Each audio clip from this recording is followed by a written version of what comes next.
The conceptual line between mere tech company, mere tools, and an actual content company, I think it's really hard. I think you guys have a hard challenge. I think regulation over time will have a hard challenge.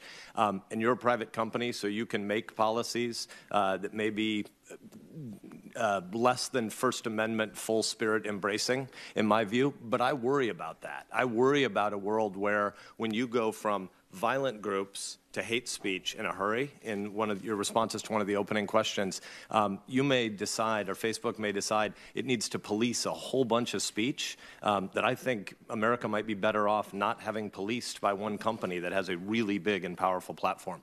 Can you define hate speech? Senator, I think that this is a really hard question, and I think it's one of the reasons why we struggle with it. There are certain definitions that we have around, calling for violence or.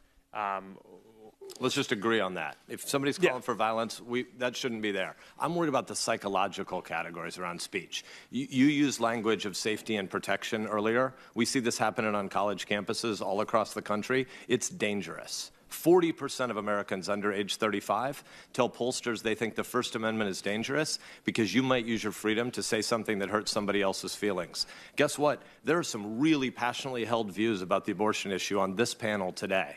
Can you imagine a world where you might decide that pro-lifers are prohibited from speaking about their abortion views on your content, on your platform? I certainly would not want that to be the case. But it might really be unsettling to people who've had an abortion to have an open debate about that, wouldn't it? It might be, but I don't think that would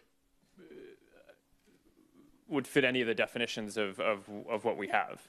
But I do generally agree with the point that you're making, which is as we're able to technologically shift towards, especially having AI proactively look at content, I think that that's going to create massive questions for society about what obligations we want to require companies to fulfill. And I do think that that's a question that we need to struggle with as a country, because I know other countries are, and they're putting laws in place. And I think that America needs to figure out and create the set of principles that we want American companies to operate under. Thanks. I wouldn't want you to leave here today and think there's sort of a unified view in the Congress that you should be moving toward policing more and more and more speech. I think violence has no place on your platform. Sex traffickers and human traffickers have no place on your platform. But vigorous debates, adults need to engage in vigorous debates.